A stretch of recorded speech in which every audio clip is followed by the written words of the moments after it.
বেদাতের বিরুদ্ধে না বলা এটা মধ্যম পন্থা, শিরিকের ব্যাপারে না বলা এটা মধ্যম পন্থা, দ্বীনের ব্যাপারে কোনো আপোষ কাবিতা করার নাম মধ্যম পন্থা না, এটা মধ্যম পন্থার মারাত্মক বিকৃত ব্যাখ্যা।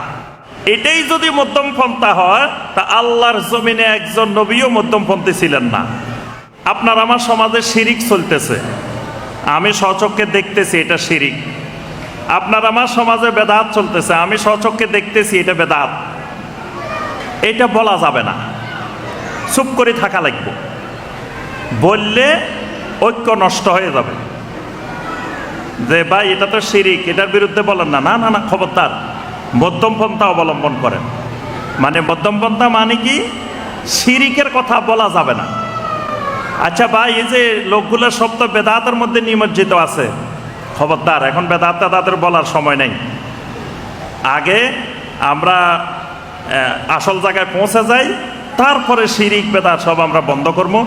এই মধ্যম পন্থা অবলম্বন করেন, আপনি চরম পন্থায় যাইয়েন না। মানে বেদাতের বিরুদ্ধে না বলা এটা মধ্যম পন্থা, শিরিকের ব্যাপারে না বলা এটা মধ্যম পন্থা। তারপরে আপনি আরো সমাজে অসংখ্য জিনিস আপনি দিন বিরোধী দেখতেছেন, এগুলা না বলা এটা মধ্যম পন্থা। কয় মধ্যম পন্থা অনুসরণ করেন। তো মধ্যম পন্থা মানে আসলে এটা নয়, এটা মধ্যম পন্থার মারাত্মক বিকৃত ব্যাখ্যা। ইসলাম এই জাতীয় মধ্যম পন্থাকে সমর্থন করেন নাই। এটাই যদি মধ্যম পন্থা হয় তা আল্লাহর জমিনে একজন নবীও মধ্যমপন্থী ছিলেন না। আমাদের ধারণায় যে মধ্যম পন্থা, আমাদের ব্যাখ্যায় যে মধ্যম পন্থা, তাহলে আল্লাহর কোনো নবী তো মধ্যমপন্থী ছিলেন না। কারণ প্রত্যেক আম্বিয়া আলাইহিমুস সালাম পৃথিবীতে এসে মানুষকে শিরকের বিরুদ্ধে দাওয়াত দিয়েছেন। আল্লাহ পাক যত নবী রাসূল পাঠিয়েছেন, নূহ আলাইহিস সালাম থেকে শুরু করে মুহাম্মদুর রাসূলুল্লাহ সাল্লাল্লাহু আলাইহি ওয়াসাল্লাম পর্যন্ত প্রত্যেক আম্বিয়া আলাইহিমুস সালাম পৃথিবীর মানুষকে শিরকের বিরুদ্ধে তাওহীদের পক্ষে, তাওহীদ মানার দাওয়াত দিয়েছেন। তাহলে যদি তারা মনে করতে না না না, এখানে শিরকের বিরুদ্ধে বললে সমাজে বিভক্তি সৃষ্টি হবে, ঐক্য নষ্ট হয়ে যাবে, ফিতনা সৃষ্টি হবে, সুতরাং এখন চুপ করে থাকি, বলার দরকার নাই, তাহলে আর নবী রাসূলেরা দুনিয়াতে দাওয়াতও দিতে পারতেন না, কিছুই করতে পারতেন না। তাহলে সমস্ত আম্বিয়া আলাইহিমুস সালাম পৃথিবীতে শিরকের বিরুদ্ধে কথা বলেছেন। শিরকের বিরুদ্ধে কথা বলার কারণে আমরা দেখি যুগে যুগে আম্বিয়া আলাইহিমুস সালাম অসংখ্য নির্যাতনের শিকার হয়েছেন, অসংখ্য রকমের বিপদ আপদ মুসিবতের সম্মুখীন হয়েছেন, কিন্তু তারা ওই মধ্যম পন্থা অবলম্বন করেন নাই। এই জন্য দ্বীনের ব্যাপারে কোনো কিছু ছাড় দেওয়ার নাম মধ্যম পন্থা না। দ্বীনের ব্যাপারে কোনো আপোষ কাবিতা করার নাম মধ্যম পন্থা না। তো মধ্যম পন্থাটা কি, এইটাই আবার আমরা কোরআন সুন্নাহর দৃষ্টিতে একটু বোঝার চেষ্টা করব। মধ্যম পন্থাকে আরবিতে বলে ওয়াসাতিয়া।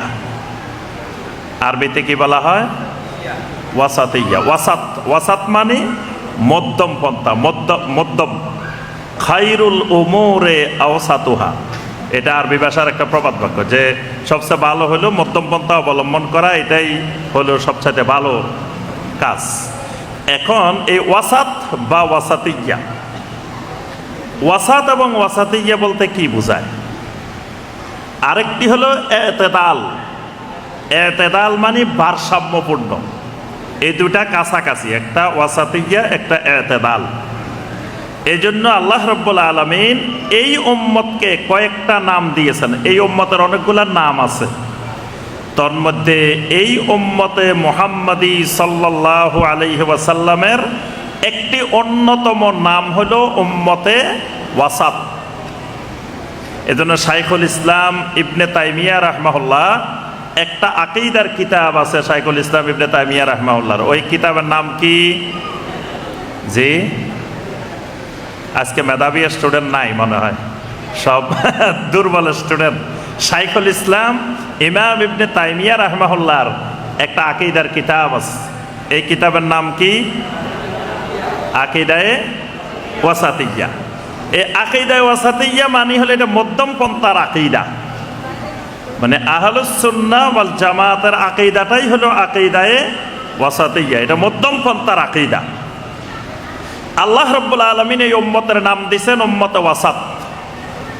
সূরা আল বাকারার 143 নম্বর আয়াতে কারিমা আল্লাহ সুবহানাহু ওয়া তাআলা বলেন, ওয়া কাযালিকা জাআলনাকুম উম্মাতাও ওয়াসাতা লিতাকুনু শুহাদাআ আলান নাস ওয়া ইয়াকুনার রাসূলু আলাইকুম শাহীদা।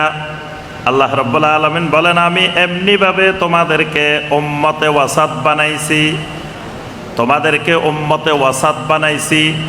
এই উম্মতে ওয়াসাতের তাফসিরে সকল তাফসিরের মধ্যে লেখা হয়েছে উম্মতে ওয়াসাত মানে উম্মতে আদল, উম্মতে ওয়াসাত মানে উম্মতে খায়রিয়া, উম্মতে ওয়াসাত মানে আত-তাওয়াসসুতু বাইনাল ইফরাত ওয়াত তাফরিদ। তাফসিরের মধ্যে উম্মতে ওয়াসাতের ব্যাখ্যা করা হয়েছে ওয়াসাত মানে উম্মতে আদাল, মানে এরা ন্যায় পরায়ণতার উম্মত, এরা কখনো জুলুম করে না, এরা ইনসাফ করে, ইনসাফওয়ালা উম্মত। ইনসাফওয়ালা উম্মত কি? আল্লাহ রাব্বুল আলামিনের তাওহীদটাই হলো সবচেয়ে বড় ইনসাফ, শিরিক হলো সবচেয়ে বড় জুলুম। শিরিকের চেয়ে বড় জুলুম আল্লাহর জমিনে দ্বিতীয় কোনো জুলুম নাই। সূরা লোকমানের 13 নম্বর আয়াত আল্লাহ পাক কি বলছেন, ইন্না শিরকা লা যুলমুন আযীম। খালি শিরিক জুলুম না, জুলমে আযীম, সবচাইতে মহান জুলুম। এই উম্মত জুলুম করে না। যে উম্মত জুলুম করে না ওই উম্মতের নাম উম্মতে ওয়াসাত, অর্থাৎ শিরিক মুক্ত জাতির নাম উম্মতে ওয়াসাত। যেই উম্মত শ্রেষ্ঠ উম্মত, এই উম্মতের নাম উম্মতে ওয়াসাত। উম্মতে ওয়াসাত মানে উম্মতে খায়রিয়া, ও শ্রেষ্ঠ উম্মত। কুনতুম খায়রা উম্মাতিন উখরিজাত লিন্নাস তা'মুরুনা বিল মা'রুফি ওয়া তানহাউনা আনিল মুনকার। সূরা আলে ইমরানের 110 নম্বর আয়াত আল্লাহ পাক বলেন, তোমরা হইলা খায়রে উম্মাহ। তো তোমরা খায়রে উম্মাহ কেন? তোমরা তা'মুরুনা বিল মা'রুফ ওয়া তানহাউনা আনিল মুনকার, তোমরা সৎ কাজের আদেশ দাও, অসৎ কাজের নিষেধ করো।